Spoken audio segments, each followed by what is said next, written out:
हाय, आज हम लोग सॉलिड स्टेट्स पढ़ेंगे। तो सबसे पहला क्वेश्चन जो उठता है कि हम लोग सॉलिड स्टेट्स क्यों पढ़ें, रीज़न क्या है सॉलिड स्टेट्स पढ़ने का। कई लोग कहेंगे मार्क्स, वो तो ऑब्वियस है।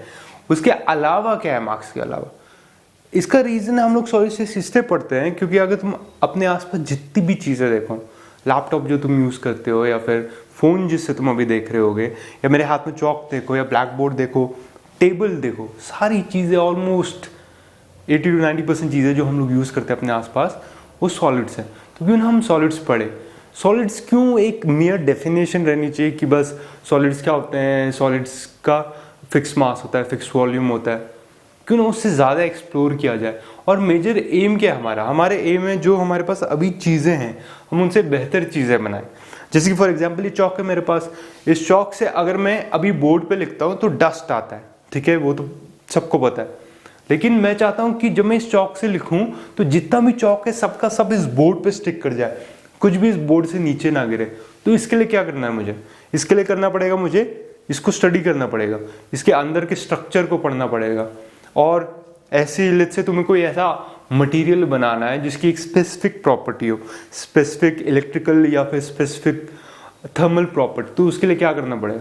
उसके लिए मेरे को सॉलिड पढ़ना पड़ेगा, उसके स्ट्रक्चर को पढ़ना पड़ेगा। तो इन सब चीज़ों के लिए सॉलिड पढ़ना पड़ता है। अब इस चैप्टर में हम क्या करेंगे? इस चैप्टर में हम सॉलिड के स्ट्रक्चर को पढ़ेंगे, कैसे एटम्स अरेंज रहते हैं, मॉलिक्यूल्स अरेंज रहते हैं, इस सब को देखेंगे। और क्या देखेंगे? कुछ फिनोमेना देखेंगे। लेट्स से ये टेबल है, मैं इस टेबल को अगर मैं प्रेस करता हूँ तो इसके थ्रू मेरा हाथ क्यों नहीं जाता? ये रेजिस्ट क्यों करता है मेरे को? यानी कि कोई भी सॉलिड है जिसको मैं प्रेस करता हूँ मेरे को रेजिस्ट क्यों करता है? लेकिन अगर ये हवा है, हवा से अगर मैं हाथ यूं हिला दूँ इतने आराम से कैसे हिला सकता हूँ? कोई रेजिस्टेंस क्यों नहीं दे रही है हवा मुझे, जैसे ये टेबल देता है। ये सारी चीज़ें हम लोग डिस्कस करेंगे। तो उससे पहले कि हम स्पेसिफिकली सॉलिड पे जाए, हम लोग मैटर डिस्कस करते हैं कि एक्चुअली मैटर होता क्या है और उसके टाइप्स क्या होते हैं, स्टेट्स क्या होते हैं बेसिकली मैटर के। ठीक है, तो पहले मैं मैटर लिखता हूँ। मैटर, तो मैटर क्या होता है? मैटर कोई चीज ऐसी होती है जो, डेफिनेशन क्या होती है मैटर की? समथिंग विच हैज मास और जो स्पेस ऑक्यूपाई करता है। सिंपल सी डेफिनेशन है। तो यानी कि मेरे आसपास जितनी भी चीजें अभी फिजिकली जो प्रेजेंट है, ये ब्लैक बोर्ड या फिर ये टेबल या मैं खुद, मैं मैटर हूं। क्यों? क्योंकि मैं स्पेस ऑक्यूपाई करता हूं और मेरे पास मास भी है। पर कुछ चीजें जैसे कि थॉट्स हो गया, इमोशंस हो गए, मेरी स्माइल हो गई, ये सब चीजें क्या है? मैटर नहीं है, क्योंकि इनका कोई मास तो है नहीं, ना ये स्पेस ऑक्यूपाई कर रही है। कोई एब्स्ट्रैक्ट चीजें जो होती हैं जैसे थॉट हो गया, ये सारी चीजें मैटर नहीं है। ये सारी चीजें मैटर, ये जो फिजिकली मुझे दिख रही है। अब इनके स्टेट्स क्या होते हैं? स्टेट्स का मतलब क्या होता है मैटर की? कि किस फॉर्म में एग्जिस्ट करता हो। ठीक है, जैसे लिक्विड हो गया, सॉलिड हो गया, किस फॉर्म में एग्जिस्ट करता है। तो बेसिकली जो हम जनरली, वैसे 5 स्टेट होते हैं मैं बता रहा हूँ। एक बोस वाला भी एक स्टेट होता है, बोस आइंस्टाइन वाला, लेकिन वो अभी हम स्टडी नहीं करेंगे क्योंकि काफी हायर लेवल पे हो। लेकिन जनरली स्टेट्स जो होते हैं हमारे, वो होता है हमारा सॉलिड,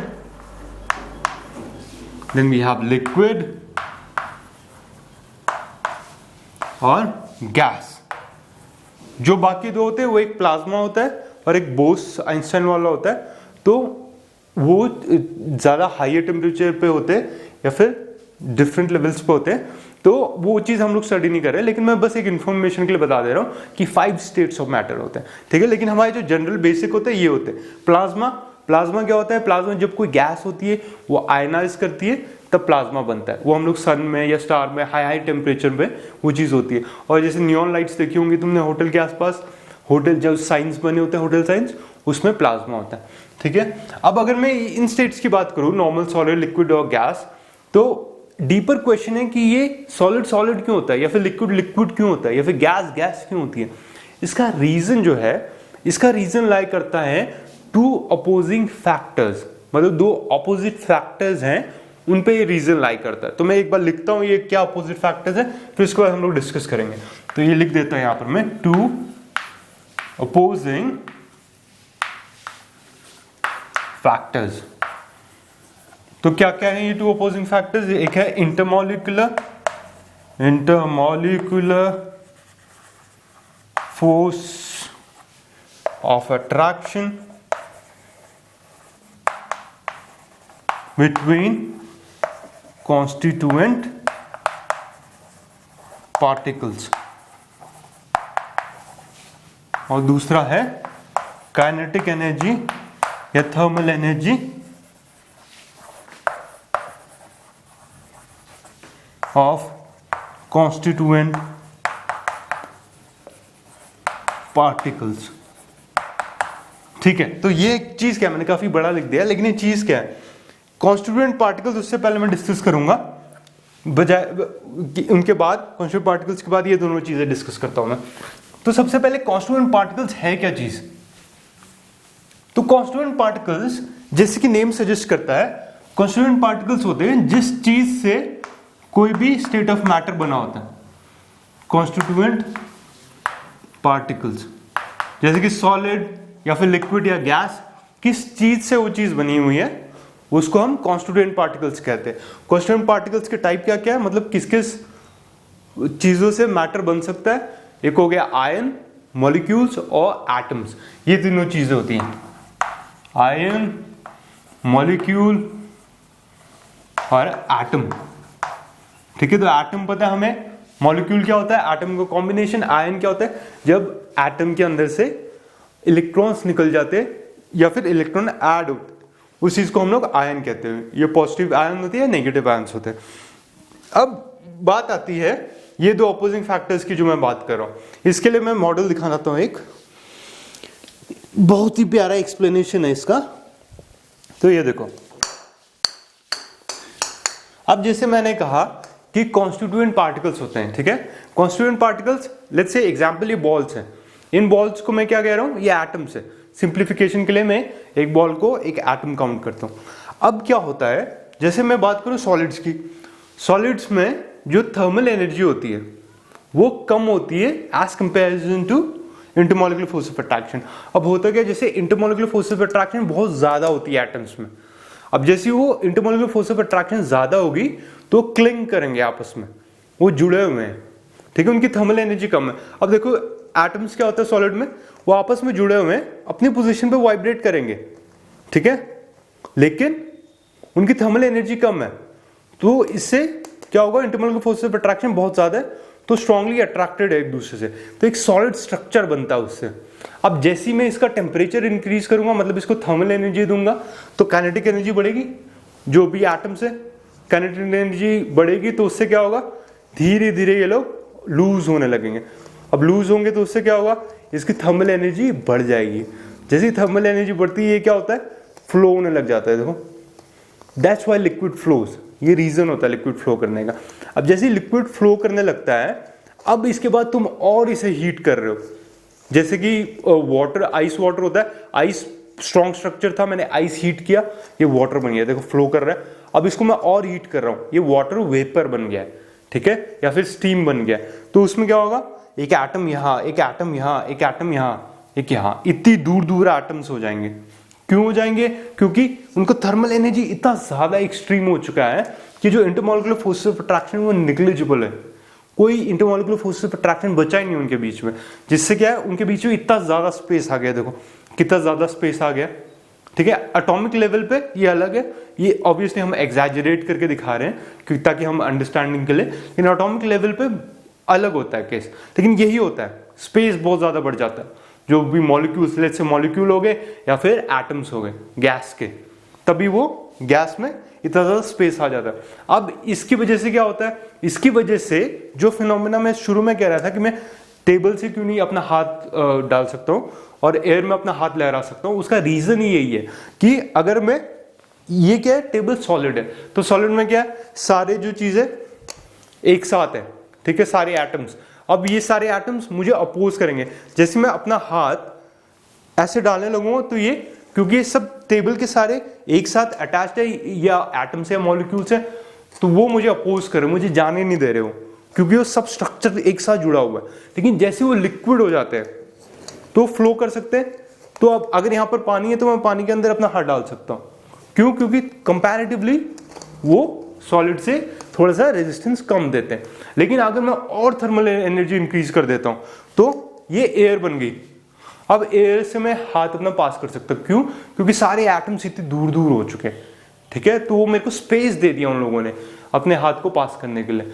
अब सेम चीज होती है अगर तुम पंप को प्रेस कर रहे हो, जो भी हम लोग साइकिल में पंप यूज करते हैं हवा भरने के लिए, तो उसमें जो गैस होती है हम लोग उसको प्रेस इसलिए कर पाते हैं क्योंकि गैस इतनी ज्यादा दूर दूर है, तो हम इसको प्रेस कर सकते हैं, बीच में इतना स्पेस है। लेकिन सॉलिड क्या है, सॉलिड वैसे ही इतना स्ट्रांग है, सब पास पास है, इससे ज्यादा मैं प्रेस नहीं कर सकता, तभी ये रिजिड होते हैं सॉलिड। ये रीजन रहता है कि सॉलिड रिजिड होते हैं, सॉलिड का फिक्स वॉल्यूम होता है, और यही रीजन होता है कि लिक्विड फ्लो क्यों करते हैं, और यही रीजन होता है कि गैस को हम प्रेस क्यों कर सकते हैं, इतनी कंप्रेसिबल क्यों है गैस। ठीक है, तो ये चीज हमने डिस्कस कर ली है। तो अब इसके बाद हम फोकस करते हैं कि टाइप्स ऑफ सॉलिड्स क्या होते हैं। ठीक है, ये इंपॉर्टेंट है। अब हम लोग स्पेसिफिकली सॉलिड्स पे फोकस करेंगे और हम देखेंगे कि हमारे आसपास जितने भी सॉलिड्स दिखते हैं मुझे, किस किस टाइप्स के सॉलिड रहते हैं। ठीक है, और एयर की बात करूं तो अपने आसपास एक बार एयर देखना और फील करना ये चीज कि उस पर नाइट्रोजन मॉलिक्यूल्स हो गए या ऑक्सीजन मॉलिक्यूल्स हैं, वो सारी चीजें फ्लो कर रही हैं। सोचे कितनी वंडरफुल चीज है, एक बार सोच के देखना कि ऑक्सीजन एटम या फिर नाइट्रोजन एटम सब के सब यहाँ फ्लोट कर रहे हैं, ये चीज सोचना कभी। ठीक है, अगर मैं सॉलिड्स की बात करूं तो मैंने कहा सॉलिड्स की क्लासिफिकेशन करते हैं। तो क्लासिफिकेशन क्यों करते हैं, क्लासिफिकेशन का रीजन यही है कि एक ऑर्डर प्रोवाइड होता है, एक ईज ऑफ अंडरस्टैंडिंग मिलती है जब हम क्लासिफाई करते हैं। जैसे हम लोग पीरियोडिक टेबल में क्लासिफाई करते हैं मेटल्स, नॉन मेटल्स, मेटलॉइड्स, इसलिए क्लासिफाई करते हैं ताकि हम प्रॉपर्टी एक ऑर्डर्ड मैनर में स्टडी कर सके चीजों की। तो इसलिए क्लासिफिकेशन इंपॉर्टेंट होती है क्योंकि एक ऑर्डर प्रोवाइड करती है हमारी स्टडी को। ठीक है, अब सॉलिड्स को क्लासिफाई हम लोग कैसे करते हैं, तो दो इंपॉर्टेंट तरीके होते हैं, या फिर तुम कह सकते हो दो इंपॉर्टेंट रीजंस होते हैं जिसकी वजह से सॉलिड्स क्लासिफाई होते हैं, पैरामीटर्स जिसके ऊपर बेस्ड होता है। तो सबसे पहला होता है इंटरमॉलिक्यूलर, यहां नेचर लिखो, nature of intermolecular force of attraction between constituent particles. अब इसका मतलब क्या है अभी बताता हूं, उससे पहले दूसरा वाला देखते हैं हम लोग। दूसरा है अरेंजमेंट ऑफ कॉन्स्टिट्यूएंट पार्टिकल्स। अब इसका मतलब क्या है, intermolecular nature of intermolecular force of attraction constituent particles के बीच में क्या है। अब हमने क्या पढ़ा था, कॉन्स्टिट्यूएंट पार्टिकल्स क्या है, इधर आयंस, मॉलिक्यूल्स और एटम्स। अब इनके बीच में किस टाइप का इंटरमॉलिक्यूलर फोर्स ऑफ अट्रैक्शन है इन एटम्स के बीच में या फिर आयंस या फिर मॉलिक्यूल्स के बीच में, उस बेसिस पे ये, उस नेचर पे ये है। और दूसरा है कि अरेंजमेंट क्या है उन पार्टिकल का, कि कॉन्स्टिट्यूएंट पार्टिकल्स है, एटम्स या मॉलिक्यूल्स, उनका अरेंजमेंट क्या है, किस तरीके से वो अरेंज्ड है। ठीक है, तो अभी हम ये देखते हैं, फिर उसके बाद वो डिस्कस करेंगे। पहले मैं क्लासिफिकेशन लिख देता हूं। तो ये क्लासिफाई होते हैं, सबसे पहला होता है आयनिक सॉलिड, उसके बाद होता है मेटालिक, और तीसरा होता है मॉलिक्यूलर, और जो लास्ट होता है ये होता है हमारा कोवलेंट या फिर नेटवर्क सॉलिड। ठीक है, तो ये कोवलेंट नेटवर्क है। ये चार क्लासिफिकेशन हो गई। अब इसके बेसिस पे होता है, अरेंजमेंट के बेसिस पे होता है हमारा क्रिस्टलाइन, और दूसरा होता है अमोर्फस। ठीक है, अब यहां मैं थोड़ी सी लाइन ड्रॉ कर देता हूं ताकि कंफ्यूजन ना रहे। तो ये क्लासिफिकेशन है हमारी। अब अगर मैं आयनिक, सबसे पहले हम लोग इसको एक्सप्लेन करते हैं, इसके बाद हम लोग अरेंजमेंट के बेसिस पे जाएंगे। ठीक है, अरेंजमेंट वाला इसके बाद करते हैं। तो सबसे पहले इंटरमॉलिक्यूलर फोर्सेस ऑफ अट्रैक्शन के बेसिस पे क्या होता है, नेचर। अब ये आयनिक, मेटालिक, ये सब आयनिक क्या होता है, सिंपल सी डेफिनेशन है और सिंपल सा एक्सप्लेनेशन है इसका। आयनिक होता है जिस मॉलिक्यूलर सॉलिड में, ये देखो ये किस टाइप के इंटरमॉलिक्यूलर फोर्सेस बेसिस पे आयनिक सॉलिड क्या होता है, जिसमें जिस सॉलिड में आयंस प्रेजेंट होते हैं। सिंपल, कॉन्स्टिट्यूएंट पार्टिकल्स क्या होने चाहिए, आयंस। सिंपल सी डेफिनेशन है। तो आयंस होते हैं इसके कॉन्स्टिट्यूएंट पार्टिकल्स, और आयंस कैसे होते हैं, पॉजिटिव और नेगेटिव आयंस होते हैं, पॉजिटिव और नेगेटिव आयंस। और पॉजिटिव आयंस को हम लोग क्या कहते हैं, नेगेटिव आयंस को क्या कहते हैं, इसको बोलते हैं हम एनायन, इसको बोलते हैं कैटायन। देखो ये सिंपल सी डेफिनेशन है, हमेशा याद रखना, ये ट्रिक टाइप की है कि नेगेटिव ये होता है a negative ion, anion, ठीक है, और कैटायन होता है कैट्स हमारी पॉजिटिव वाइब्स देती है, तो कैट हमेशा पॉजिटिव रहेगी। कैटायन कैथोड एनोड में नहीं है, कैटायन एनायन में है बस, एन आयन और नेगेटिव आयन, ठीक है, ये हो गया। और क्योंकि ये पॉजिटिव और नेगेटिव आयंस हैं तो इन दोनों के बीच में क्या होना चाहिए, इलेक्ट्रोस्टैटिक फोर्स ऑफ अट्रैक्शन होगा, ठीक है, इलेक्ट्रोस्टैटिकली ये अट्रैक्टेड रहेंगी। और उसके बाद क्योंकि जब ये सॉलिड स्टेट में होती है इलेक्ट्रिसिटी कंडक्ट नहीं करती है, रीजन भी अपनी पोजीशन पे फिक्स्ड रहते हैं ये लोग, Na+Cl- जैसे फॉर एग्जांपल वो अपनी पोजीशन पे फिक्स्ड रहते हैं, तो ये सॉलिड स्टेट में इलेक्ट्रिसिटी कंडक्ट नहीं करते। पर जैसे ये मोल्टन स्टेट में जाते हैं या फिर सोल्यूशन स्टेट में जाते हैं, ये लोग इलेक्ट्रिसिटी कंडक्ट करने लग जाते हैं। क्यों? क्योंकि आयंस मूव करते हैं, इजीली मूव करने लग जाते हैं उसमें। तो इसके एग्जाम्पल क्या है मेरे पास, CaF2 NaCl, ये एग्जाम्पल हो गए मेरे, ठीक है।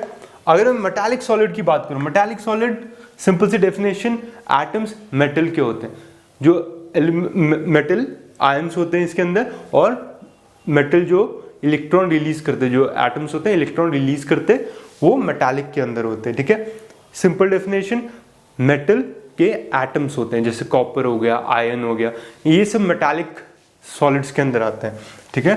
तो अब इसका स्ट्रक्चर इनमें होता क्या है कि मेटल इजिली इलेक्ट्रॉन रिमूव कर देता है, तो ये पॉजिटिव आयंस बच जाते हैं। ये पॉजिटिव आयंस अपने फिक्स प्लेस पे होते हैं, एटम्स इलेक्ट्रॉन रिमूव हो जाता है इनमें से, तो ये इलेक्ट्रॉन रिमूव हो गया सब में से, ठीक है।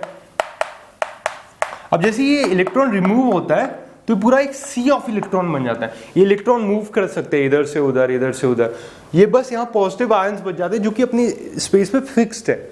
अब इससे क्या होता है, क्योंकि इतने सारे इलेक्ट्रॉन, पूरा सी ऑफ इलेक्ट्रॉन है, एक टाइप का समुद्र है इलेक्ट्रॉन का, तो उससे क्या होता है, ये लोग इलेक्ट्रिसिटी बहुत इजीली कंडक्ट कर सकते हैं। जैसे इलेक्ट्रिसिटी अप्लाई होती है, ये लोग मूव कर सकते हैं इधर से उधर, ठीक है, ये हो गया। और दूसरी चीज हो गई, ये थर्मली बहुत ज्यादा कंडक्टिव है, थर्मल कंडक्शन इनके अंदर बहुत ज्यादा है, क्योंकि इलेक्ट्रॉन्स मूव कर सकते हैं तो ये हीट भी कैरी कर सकते हैं अपने साथ। तो ये दो हो गया। और ये पॉजिटिव आयंस को हम लोग कहते हैं कर्नल, KERNEL, और ये नेगेटिव इलेक्ट्रॉन्स जो ये होता है इसको हम C बोलते हैं, C ऑफ इलेक्ट्रॉन। और एग्जाम्पल हो गया कॉपर हो गया, आयरन हो गया, ये सब एग्जाम्पल्स हैं, बेसिकली मेटल्स जो होते हैं। अब मॉलिक्यूलर सॉलिड्स क्या होता है, मॉलिक्यूलर सॉलिड्स वो सॉलिड्स होते हैं जिनके कॉन्स्टिट्यूएंट्स मॉलिक्यूल्स होते हैं। कितनी सिंपल सी डेफिनेशन, मॉलिक्यूलर सॉलिड्स जिनके कॉन्स्टिट्यूएंट्स मॉलिक्यूल्स होते हैं। जैसे इसमें मेटालिक एटम्स होते हैं, इसमें मॉलिक्यूल्स होते हैं। अब मॉलिक्यूल्स तीन टाइप्स के हो सकते हैं, एक तो पोलार हो गया, एक नॉन पोलार, और तीसरा हाइड्रोजन बॉन्डेड, ठीक है। मैं लिखता हूँ फिर इसके बाद फर्दर क्लासिफिकेशन बताता हूँ मैं। तो ये है सबसे पहले नॉन पोलार, फिर इसका पोलार, और लास्ट है hydrogen bonded, hydrogen bonded molecular solid, ठीक है। Non polar molecular solid, polar, hydrogen bonded. Non polar में क्या होता है, पोलैरिटी नहीं होती, जो मॉलिक्यूल्स होते हैं, जो कॉन्स्टिट्यूएंट पार्टिकल्स होते हैं, कॉन्स्टिट्यूएंट पार्टिकल्स मतलब क्या, जिससे वो सॉलिड बना हुआ है उसको हम कॉन्स्टिट्यूएंट पार्टिकल्स बोलते हैं। तो मॉलिक्यूलर सॉलिड में कॉन्स्टिट्यूएंट पार्टिकल्स मॉलिक्यूल्स होते हैं। तो नॉन पोलर में क्या होता है, नॉन पोलर मॉलिक्यूलर सॉलिड में जो कॉन्स्टिट्यूएंट पार्टिकल्स होते हैं वो नॉन पोलर मॉलिक्यूलर सॉलिड्स होते हैं, ठीक है। उनमें पोलैरिटी नहीं होती, वो लोग न्यूट्रल टाइप के होते हैं। जैसे एग्जाम्पल I2, ठीक है। और इसमें आर्गन, ये सब जो नोबल गैसेस होते हैं, नोबल गैसेस के एटम्स को भी हम लोग नॉन पोलर मॉलिक्यूलर सॉलिड में क्लासिफाई करते हैं। और कई बार हमें क्या पता है, हमें पता है आर्गन एक गैस है, तो सॉलिड कैसे, ये टेम्परेचर पर डिफाइंड होता है कि आर्गन, जैसे CO2 सॉलिड भी होती है, कार्बन डाइऑक्साइड सॉलिड CO2 भी होती है, तो वैसे ही आर्गन भी गैस होती है, ठीक है। आर्गन गैस भी होती है और सॉलिड भी होती है।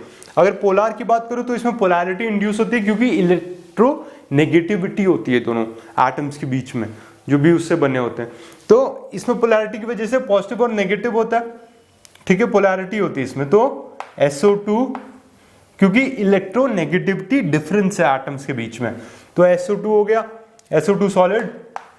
वैसे अमोनिया, अमोनिया गैस हम लोग जनरली पढ़ते हैं, लेकिन अमोनिया सॉलिड फॉर्म में भी होती है, based on temperature and pressure.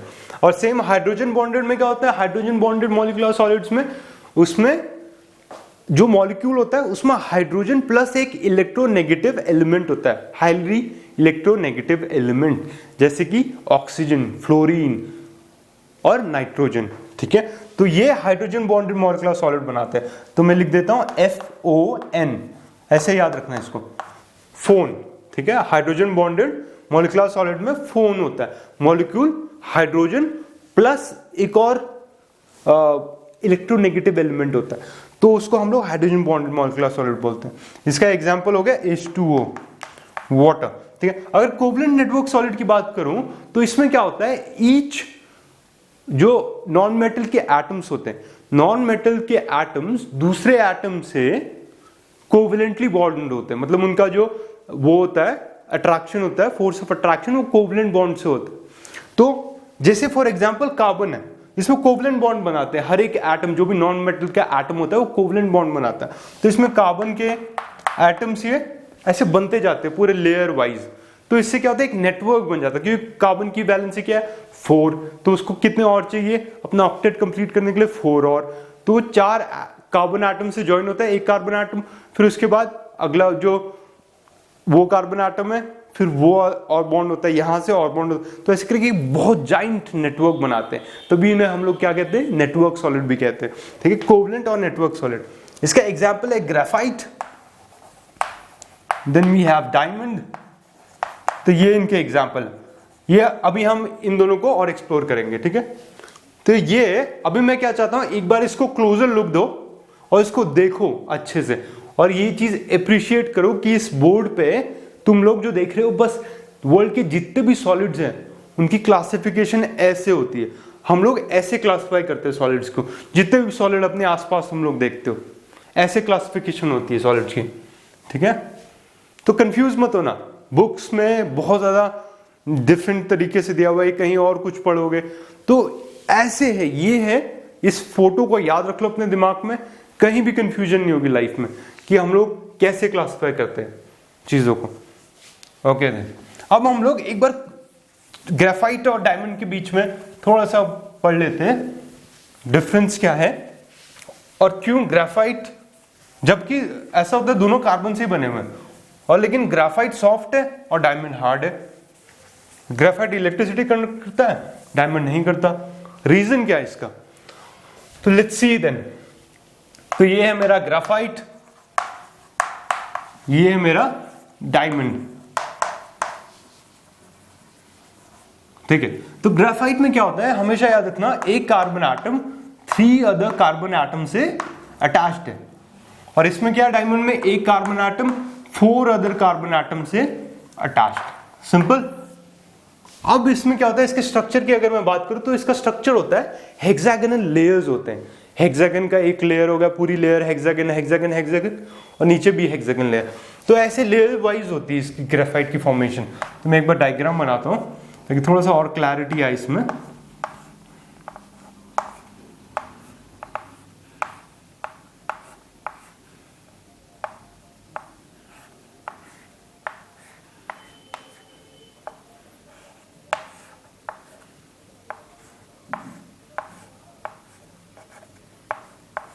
तो ये एक हेक्सागन की लेयर है, वैसी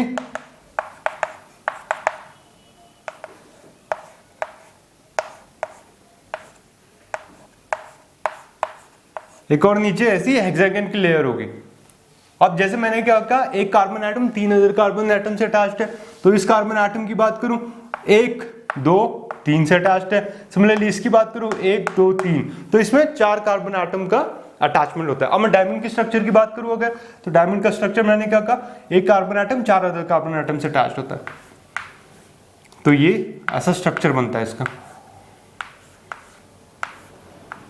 तो एक कार्बन एटम, ये कार्बन एटम है, ये 4 1 2 3 4, ये ऐसे करके स्ट्रक्चर बनता है। इसका स्ट्रक्चर टेट्राहेड्रल स्ट्रक्चर बनता है, एक कार्बन एटम 4 कार्बन एटम से अटैच्ड होता है। अब इसकी जरा ग्रेफाइट पे हम लोग आते हैं, तो ग्रेफाइट के कार्बन के आउटमोस्ट शेल में कितने इलेक्ट्रॉन होते हैं, 4, 3 तो इसने शेयर कर लिए जो नियरेस्ट कार्बन एटम है, जो चौथा इलेक्ट्रॉन होता है वो इस लेयर के बीच में होता है। अब इससे क्या होता है, क्योंकि वो इलेक्ट्रॉन फ्री टू मूव है, वो ग्रेफाइट को एक गुड कंडक्टर ऑफ इलेक्ट्रिसिटी बनाता है, because electron free to move है ना। तो इसकी वजह से graphite good conductor of electricity बन जाता है। और दूसरी चीज ये है कि ग्रेफाइट की लेयर्स हैं, यहाँ बीच में बॉन्ड नहीं है, इलेक्ट्रॉन्स हैं, तो इससे ग्रेफाइट की लेयर स्लिपरी होती है बहुत ज्यादा। इसकी वजह से ग्रेफाइट को हम लोग कहाँ यूज करते हैं, लुब्रिकेंट्स में यूज करते हैं। जो भी सॉलिड लुब्रिकेंट्स होते हैं वहाँ हम लोग ग्रेफाइट यूज करते हैं। जहां पर हम लोग मशीन्स में लिक्विड यूज नहीं कर पाते एज ए लुब्रिकेंट, वहां पर ग्रेफाइट को हम लोग यूज किया करते हैं, तो इसको सॉलिड लुब्रिकेंट भी ग्रेफाइट बोलते हैं। ठीक है, ये चीजें हो गई। अब मैं एक चीज दिखाना चाहता हूँ, तुमने बचपन से ये चीज देखी होगी कि जब भी तुम पेंसिल से लिखते हो, ठीक है, तो ये तुमने बहुत बार देखा होगा कि तुमने पेंसिल से लिखा, पर तुमने कभी ये चीज नोटिस की है कि अगर मैं इस पे ये पेंसिल से ऐसे लाइन बना रहा हूं रैंडम, तो इसमें पता है क्या हो रहा है, इसमें ये जो ग्रेफाइट की एक लेयर है वो घिस के पेपर पे आ जाती है। सोचो कितनी अमेजिंग चीज है। मतलब मैं एक ग्रेफाइट की लेयर को, जब भी ये पेंसिल यहां से ड्रॉ करता हूं, एक ग्रेफाइट की लेयर इस पेपर पे छप जाती है। सोचो कितना अमेजिंग है। कभी सोचा था तुम लोगों ने ऐसा कि एक ग्रेफाइट का ऐसे लेयर, कार्बन की लेयर में उसके ऊपर पेपर के ऊपर, और हर एक लेयर को हम लोग ग्राफीन बोलते हैं। ये चीज याद रखना हमेशा, ग्राफीन बोलते हैं। ठीक है, और इसका जो हाइब्रिडाइजेशन होता है ये होता है sp3 और ये होता है sp2 हाइब्रिडाइजेशन। और ये जो लेयर्स के बीच में जो डिस्टेंस होता है ये होता है 340 पिकोमीटर, और ये वाला होता है, यहां बना देता हूं, 141.5 पिकोमीटर। ये जो कार्बन कार्बन के बीच में बॉन्ड लेंथ है, और ये दो लेयर के बीच का डिस्टेंस है 340 पिकोमीटर, और ये जो होता है ये होता है 154 पिकोमीटर फॉर डायमंड का। तो सारे लेंथ इक्वल है। तो ये चीज हो गई। अब उसके बाद हमने डिस्कस कर लिया ये चीज। अब बेस्ड ऑन अरेंजमेंट हम लोग डिस्कस करना चाहते हैं कि अरेंजमेंट के बेसिस पे मैं कैसे क्लासिफाई करता हूं इस चीज को। तो अरेंजमेंट के बेसिस पे भी इंटरेस्टिंग क्लासिफिकेशन है। अरेंजमेंट की बेसिस पे मैं क्लासिफाई करता हूं एज क्रिस्टलाइन और अमोर्फस सॉलिड। तो क्रिस्टलाइन सॉलिड क्या है, अमोर्फस सॉलिड क्या है? क्रिस्टलाइन सॉलिड वो सॉलिड है जिसकी कॉन्स्टिट्यूएंट पार्टिकल्स एक स्पेसिफिक ज्योमेट्रिकल अरेंजमेंट में अरेंज्ड है। उनका एक रेगुलर ऑर्डर है, एक कैरेक्टरिस्टिक ऑर्डर है, कोई रैंडम अरेंजमेंट नहीं उनकी, एक कैरेक्टरिस्टिक ऑर्डर में इसके पार्टिकल्स, क्रिस्टलाइन पार्टिकल्स अरेंज्ड हैं। ठीक है, और अमोर्फस सॉलिड क्या है? अमोर्फस का कोई फॉर्म नहीं रहता। अब मैं इसको एक बार लिख लेता हूं ताकि और क्लैरिटी मिल जाए। ये है अमोर्फस। तो इसमें जैसे मैंने कहा एक ऑर्डर्ड अरेंजमेंट होता है, ऑर्डर्ड अरेंजमेंट। जैसे फॉर एग्जांपल जैसे क्यूब है, ठीक है, ये क्यूब है, ऐसे ही करके क्यूब पूरे स्ट्रक्चर में ऐसे ही क्यूब बनता रहता है। तो ये लॉन्ग रेंज ऑर्डर का होता है। तो एक रेगुलर अरेंजमेंट लॉन्ग रेंज में जा रही है, उसको हम क्रिस्टलाइन बोलते हैं। वैसे अमोर्फस में क्या होता है? ये है ग्रीक वर्ड से डिराइव्ड, वो ग्रीक वर्ड है अमोर्फोस। अमोर्फोस एक ग्रीक वर्ड है, ग्रीक यहां से डिराइव्ड है, mostly English, Greek, Latin in language से डिराइव्ड है। तो अमोर्फोस का मतलब होता है शेपलेस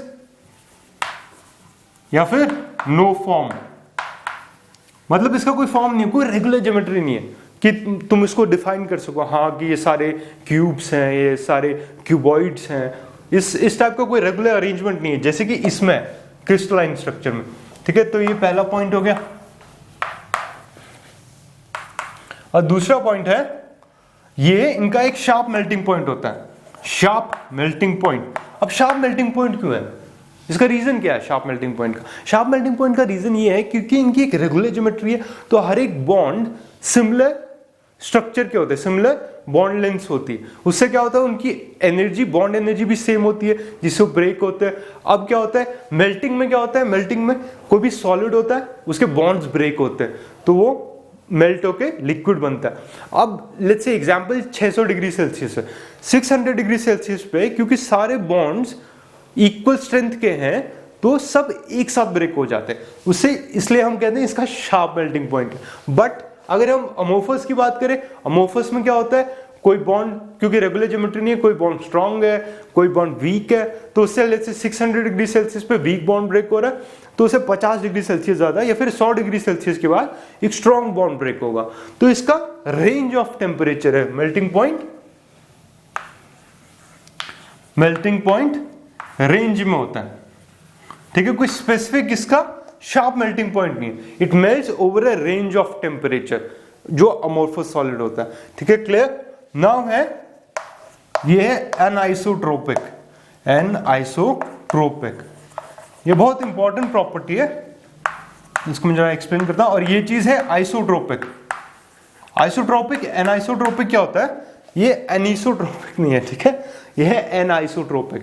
तो एनआइसोट्रोपिक मतलब होता है कि जो कुछ फिजिकल प्रॉपर्टीज होती है जिसे हम मेजर करते हैं, तो लेट्स से कोई क्रिस्टल है, अगर मैं उसको मेजर कर रहा हूं तो डिफरेंट डायरेक्शन में डिफरेंट फिजिकल प्रॉपर्टीज वो दिखाएगा, सेम फिजिकल प्रॉपर्टीज नहीं होती उसकी, अलग अलग डायरेक्शंस में।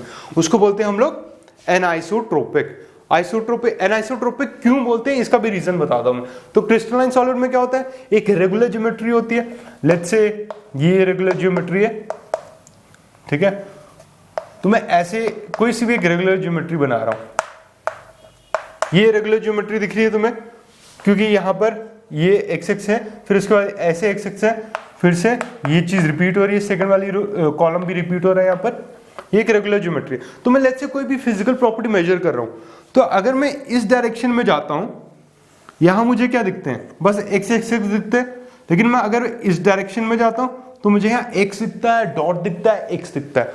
तो ये अलग अलग चीजें हैं, अलग अलग डायरेक्शंस में मुझे अलग अलग लोग मिल रहे हैं, अलग अलग एटम्स मिल रहे हैं, तो इसलिए वैल्यू सेम नहीं होगी, ठीक है। एग्जाम्पल रेजिस्टिविटी हो गया या फिर रिफ्रैक्टिव इंडेक्स हो गया, ये सारी चीजें क्योंकि अलग अलग डायरेक्शंस में मेरे पास अलग अलग मॉलिक्यूल्स अरेंज्ड हैं, फिक्स अरेंजमेंट है उनकी, तो मुझे अलग अलग लोग मिलते हैं, तो वो प्रॉपर्टीज अलग अलग है, फिजिकल प्रॉपर्टीज। आइसोट्रोपिक में क्या है, आइसोट्रोपिक्स में क्योंकि कोई रेगुलर अरेंजमेंट नहीं है तो उसकी प्रॉपर्टी सिमिलर नहीं है, ठीक है। तो आइसोट्रोपिक में कोई रेगुलर अरेंजमेंट नहीं है तो सारी प्रॉपर्टीज सेम है, फिजिकल प्रॉपर्टीज जो भी मैं मेजर कर रहा हूं उनकी वैल्यू सेम में रहती है, दैट्स व्हाई इसको हम अमोर्फस को आइसोट्रोपिक बोलते हैं। ऑलराइट, अब इसमें फोर्थ प्रॉपर्टी है क्लीवेज की। अगर मैं क्रिस्टलाइन सॉलिड्स को अगर कट करता हूं तो वो जो स्मूथ एजेस होते हैं, स्मूथ सर्फेसेस में कट होते हैं, ऐसा नहीं कोई रैंडम सा उबड़ खाबड़ वाला रीजन नहीं होता है जैसे कि हमारा अमोर्फस में होता है। अमोर्फस को अगर मैं काटूं तो एक स्पेसिफिक ज्योमेट्री नहीं होती जैसे कि क्रिस्टलाइन में होती है, अगर मैं काटूंगा तो एक स्मूथ सा क्लीवेज होगा वहां पर, ठीक है। तो ये चीज है। और दूसरा, अमोर्फस सॉलिड को हम लोग क्या बोलते हैं, amorphous solids are known as super cooled liquids या फिर और क्या नाम है इसका, सूडो सॉलिड्स। सूडो सॉलिड नाम इसलिए क्योंकि ये सुपर कूल्ड लिक्विड्स हैं, मतलब बहुत ज्यादा कूल करके अगर लिक्विड को मैं बहुत ज्यादा कूल करूं तो वो सॉलिड्स बन जाते हैं, एक सूडो सॉलिड्स। क्यों? क्योंकि उनके जो थर्मल एनर्जी बहुत कम होगी, अब inter molecular force of attraction बहुत ज्यादा हो गए, जैसे हमने पहले ये बॉल्स का एक्सपेरिमेंट करके देखा था, तो उसमें बहुत ज्यादा हो जाता है, तो इसलिए हम सूडो सॉलिड्स बोलते हैं। इसके एग्जाम्पल है ग्लास, जो हमारा विंडो पेन होते हैं, विंडो पेन्स को कभी देखना तुम गर्मियों में तो नीचे से मोटे हो जाते हैं, रीजन भी ग्लास गल के नीचे आ जाता है वो, तो सूडो सॉलिड। वो हमें क्या लगता है नॉर्मली, हम पहले बचपन में पढ़ते हैं, हम लोग सोचते हैं ग्लास सॉलिड है, हार्ड है ना तो सॉलिड है, पर वो लिक्विड है। क्यों? क्योंकि वो मेल्ट हो रहा है, ठीक है। सॉलिड्स सुपर कूल्ड लिक्विड हो तो सॉलिड्स तो रिजिड होते हैं ना नॉर्मल टेम्परेचर पे, तो ये चीज हो गई, ठीक है। अब इसके बाद अब मैं डिस्कस करना चाहूंगा SiO2। SiO2 बहुत ज्यादा इंटरेस्टिंग सा एक टॉपिक है जो मैं डिस्कस करना चाहूंगा। रीजन बीइंग वो बोथ क्रिस्टलाइन और अमोर्फस फॉर्म में एग्जिस्ट करता है, नेचुरली वो भी। तो अगर SiO2 की बात करूं तो SiO2 का ये है सिलिकॉन डाइऑक्साइड, SiO2, ठीक है, इसका केमिकल नेम जो है, और इसको हम लोग सिलिका भी बोलते हैं, सिलिका, ये, ठीक है। अब SiO2 क्या होता है, SiO2 दो फॉर्म्स में एग्जिस्ट करता है नेचुरली, वो क्रिस्टलाइन फॉर्म में भी एग्जिस्ट करता है और वो अमोर्फस फॉर्म में भी एग्जिस्ट करता है SiO2। तो ये है इसका क्रिस्टलाइन फॉर्म और ये होता है इसका अमोर्फस फॉर्म।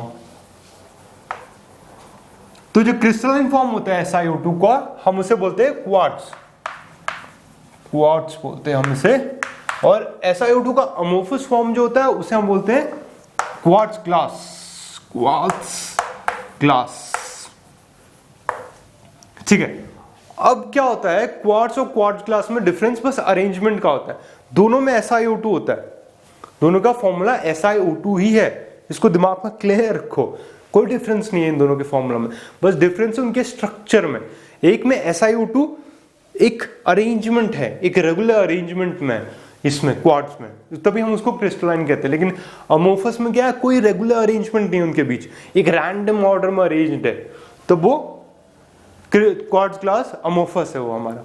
ठीक है, तो ये हम लोग, ये डिपेंड किस चीज पे करता है, जब नेचर किसी चीज को आराम से धीमी धीमी आंच पे पहले कुक होता है, फिर उसके बाद वो कूल होता है, तो क्रिस्टल ऐसे बनते हैं। कोई भी मोल्टन चीज होती है उसको कूल होती है वो चीज, तो वो क्रिस्टलाइन फॉर्म में होती है। अब इसमें क्या होता है, इसमें काफी रैपिड कूलिंग और रैपिड वो मेल्टिंग होती है, जिसकी वजह से इसको कोई स्ट्रक्चर नहीं मिल पाता। अगर किसी चीज को तुम आराम से मोल्ड करके करो तो उसको स्ट्रक्चर मिलता है। वो चीज नेचर करती है क्वार्ट्ज के साथ, इसके साथ थोड़ा सा वो करती है, डिफरेंशिएट करती है और क्वार्ट्ज ग्लास बनाती है, जो कि रैंडम ऑर्डर में होता है, कोई फिक्स्ड अरेंजमेंट नहीं होता। ये चीज हमेशा याद रखो, SiO2 है दोनों, बस उसमें ऑर्डर में अरेंजमेंट है, ऑर्डर में डिफरेंस है। इसमें अच्छा ऑर्डर है, ज्योमेट्रिकल ऑर्डर है, इसमें कोई रैंडम ऑर्डर है। अब मैं क्वार्ट्ज की शेप के बारे में बात करना चाहता था, तो काफी इंटरेस्टिंग है। तो अगर मैं देखूं तो ये है क्वार्ट्ज का स्ट्रक्चर, ये रेगुलर हेक्सागन है। ऐसी फोटो तुम अपने बुक्स में देखते होगे। ठीक है, रेगुलर हेक्सागन मतलब सब सारी साइड्स इक्वल है। इसमें होता क्या है, हमने क्या देखा है, SiO2 मतलब सिलिकॉन है इसमें और ऑक्सीजन है। तो इसमें कैसे अरेंजमेंट होता है, ये जो भी ये इंटरसेक्शन वाले पॉइंट होते हैं, वर्टिसेस होते हैं, ये होते हैं SI। इस वाले को बनाता हूं मैं SI, ये जो भी वर्टिसेस हैं। और ये जो क्रॉस में है दो सिलिकॉन के बीच में, ये होता है ऑक्सीजन, ऑक्सीजन, ऑक्सीजन। ये लेंथ इसके इक्वल है, ठीक है, रेगुलर है। याद रखना ये थोड़ा सा ऊपर नीचे हो गया, लेकिन ये सारे इक्वल लेंथ है, सारे जो भी दो पॉइंट्स के बीच में डिस्टेंस है। अब क्या होता है, ये जो ऑक्सीजन है ये दो सिलिकॉन के बीच में शेड है, ये ऑक्सीजन भी दो सिलिकॉन के बीच में शेड है, ये भी सारे ऑक्सीजन, ये जो तीन ऑक्सीजन मुझे दिखाई दे रहे हैं। अब कोई सबसे पहले इस बुक में ऐसी फोटोज देखेगा तो वो क्या सोचेगा कि सिलिकॉन की क्वार्ट्ज का फॉर्मूला क्या है, क्वार्ट्ज का फॉर्मूला है SiO3, क्योंकि दिखता है SiO3, तो कोई भी कहेगा SiO3 इसका फॉर्मूला होना चाहिए। बट क्या SiO3 इसका फॉर्मूला है? नहीं। तो इसका फॉर्मूला क्या है? तो उससे पहले इसके स्ट्रक्चर को डिस्कस करना पड़ेगा हमें। तो SiO2 का स्ट्रक्चर क्या होता है, सिलिकॉन जो होता है ऑक्सीजन से टेट्राहेड्रली बॉन्ड होता है। अब मैं एक बार तुम्हें दिखाता हूं ये चीज ताकि क्लैरिटी हो जाए। तो ये है टेट्राहेड्रल मेरा, ये बीच में सिलिकॉन रहता है, इसमें इक्वल बनाया गया, लेकिन सिलिकॉन छोटा होता है ऑक्सीजन के मुकाबले, तो ये छोटा होना चाहिए यहाँ पर। तो ये सिलिकॉन है और बाकी और चारों ऑक्सीजन है, यानी कि एक सिलिकॉन चार ऑक्सीजन से बॉन्ड होता है। तो ये डायग्राम ऐसा होता है, ये सिलिकॉन है तो बीच वाला सिलिकॉन है ऑक्सीजन, ऑक्सीजन, ऑक्सीजन, तो ये ऑक्सीजन है, ठीक है, ये सिलिकॉन है। और चौथा ऑक्सीजन ये बाहर होता है, आउट ऑफ द बोर्ड। ये जो डायग्राम बनाई गई है ये टॉप व्यू है, ऐसे मैं बोर्ड पे ये टॉप व्यू है, यहां से देख रहा हूं, जैसे यहां क्वार्ट्ज पड़ा हुआ है, मैं टॉप व्यू देख रहा हूं, तो ये 2D में दिखता है ऐसा, ठीक है। तो ये 2D में दिखता है ऐसा, तो यहां पर ये चौथा ऑक्सीजन है, ये ऑक्सीजन ऐसे बाहर आ रहा है। तो यानी कि अब क्या कहते हो तुम कहते हो यानी कि SiO4 होना चाहिए इसका फॉर्मूला, है ना, यही तो दिख रहा है मुझे, एक सिलिकॉन और चार ऑक्सीजन, बट नहीं, फिर भी ये करेक्ट फॉर्मूला इसका क्या है, SiO2। रीजन बीइंग हर एक ऑक्सीजन दो सिलिकॉन से शेयर्ड हो रहा है, ये वाला ऑक्सीजन एक दो सिलिकॉन से, सेम ये, और जो ऊपर वाला है वो भी दो सिलिकॉन से शेयर्ड होगा, एक सिलिकॉन ये, एक और सिलिकॉन वहां होगा। तो इससे क्या होगा, मेरे पास चार हाफ ऑक्सीजन है, क्या है, 4 हाफ ऑक्सीजन, यानी कि 2 ऑक्सीजन बनता है। तो 1 सिलिकॉन और 2 ऑक्सीजन, तो ये फॉर्मूला क्या बना मेरा SiO2। तो हमेशा याद रखना क्वार्ट्ज का फॉर्मूला क्या है SiO2। ये चीज दिमाग में छप जानी चाहिए, क्योंकि क्वार्ट्ज जो होता है बहुत ज्यादा कॉमन मिनरल होता है। क्वार्ट्ज देखना, क्वार्ट्ज जो भी ये होते हैं ना क्रिस्टल वाले, कई लोग क्रिस्टल एनर्जी ये सब स्टडी करते हैं, तो ये क्वार्ट्ज बहुत ज्यादा कॉमन क्रिस्टल होता है उन लोगों के पास, जो भी क्रिस्टल का शौक रखते हैं, क्रिस्टल रखने का। तो ये चीजें हो गई।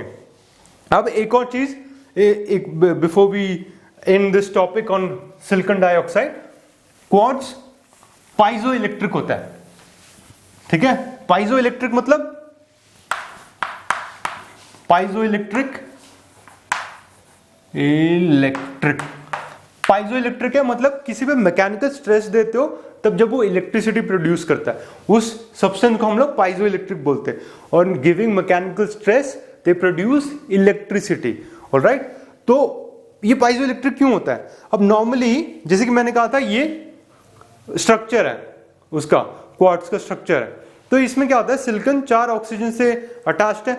अब नॉर्मली क्या होता है, इसका नेट डाइपोल 0 होता है क्योंकि बैलेंस हो जाता है।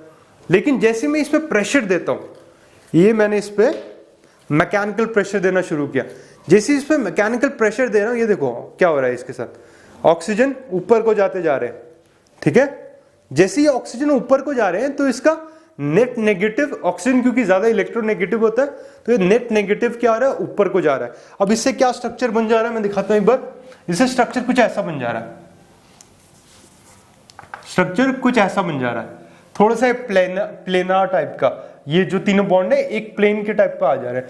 तो इससे क्या हो जा रहा है, तो नेट मेरा नेगेटिव ऊपर को जा रहा है और नीचे पॉजिटिव रह जा रहा है। इससे क्या होता है, क्योंकि मेरे पास डाइपोल पॉजिटिव नेगेटिव क्रिएट हो गए, इससे मैं इलेक्ट्रिसिटी प्रोड्यूस कर सकता हूं। अब नॉर्मली इसका एग्जांपल कहां देखा तुमने, गैस में जो लाइटर्स होते हैं, लाइटर्स को प्रेस करते हैं हम लोग, टक करके आवाज आती है और वो चिंगारी आगे से स्पार्क आता है। उसका रीजन ये है कि कुछ है वहां पर जिसको हम प्रेस कर रहे हैं, और पाइजो इलेक्ट्रिक सब्सटेंस है, पाइजो इलेक्ट्रिक या पीजो इलेक्ट्रिक दोनों प्रोनाउंसिएशन सही है इसकी। तो जैसे ही हम उसको प्रेस करते हैं वो स्पार्क देता है, तो वो पाइजो इलेक्ट्रिक सब्सटेंसेस होते हैं। तो ये चीज होती है। अब देखो ये चीज पता थी, नहीं पता थी, ये हम स्टडी इसलिए करते हैं सॉलिड को क्योंकि हमारे आसपास ही इतनी सारी चीजें हैं जिसको हमें जानना है, क्योंकि हमें उसमें इंप्रूवमेंट करना है उन सारी चीजों पे, ठीक है।